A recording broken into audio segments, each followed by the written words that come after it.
Hey everyone, thank you so much for joining us. Welcome to the Live MMA podcast. My name is Andrew Liu, and today we're going to be talking a little bit about UFC 300, but not exactly what you think. We're going to be talking about Jim Miller, one of the most exciting fighters in the UFC lightweight division and one of the most experienced, and in fact, in terms of longevity, the guy's been in the UFC for 16 years, since 2008. I remember watching Jim Miller fight David Barron in Birmingham at UFC 89 in Birmingham. Choked him out in the second or the first or the second round, and since then has gone on to have an illustrious career in the UFC. Do you know how difficult it is to be in the UFC for 16 years? There are guys who are in the UFC for like a year and wash out. Right? Like, how many of you guys have heard of names like Fabricio Camoes?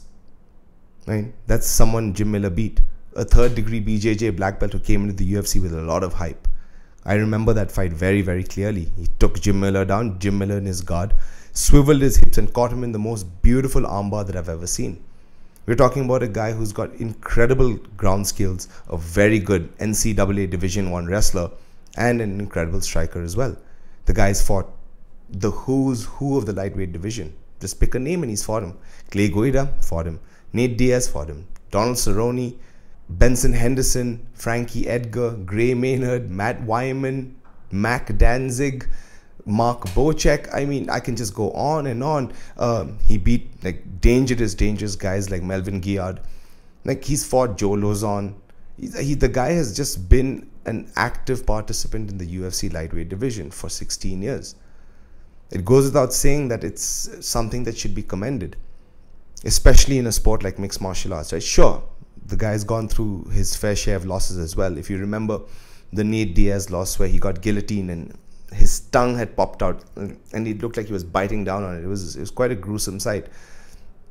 Got stopped by Dan Hooker. He's been stopped by Donald Cerrone.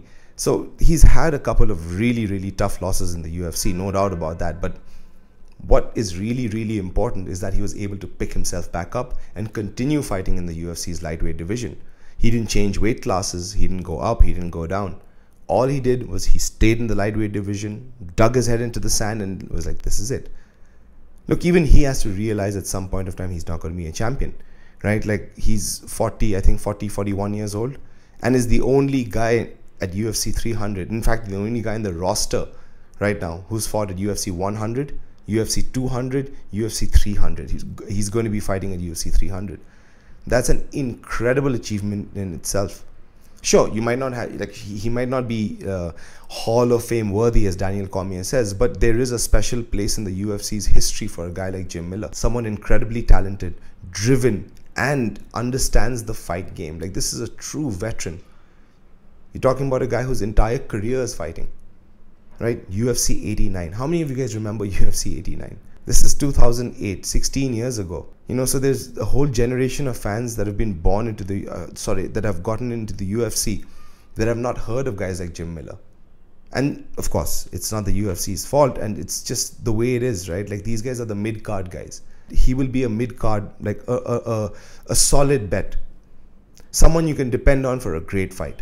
Someone who's all action, all the time, even at this age, is not slowing down. Someone who's really got the chutzpah, as they say, right? Someone to be really appreciated. Go watch his highlights, check out his fights. The guy is a dynamo. He's been in the UFC. Again, I keep repeating this because it's such an important statement, important number, 16 years. I know people who haven't worked the same jobs for 16 years. You know, so to have that level of consistency, to be one of the few athletes to fight at UFC 100, 200, and now 300, we should really celebrate the legacy of someone like Jim Miller.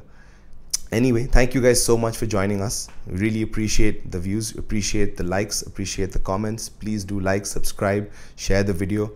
We're going to be coming out with a couple of more UFC 300 videos soon, so stay tuned for that. If you have any comments, any suggestions, any feedback, let us know in the comments below. For the entire production team at Live MMA, my name is Andrew Liu. Thank you so much for joining us. See you all next time.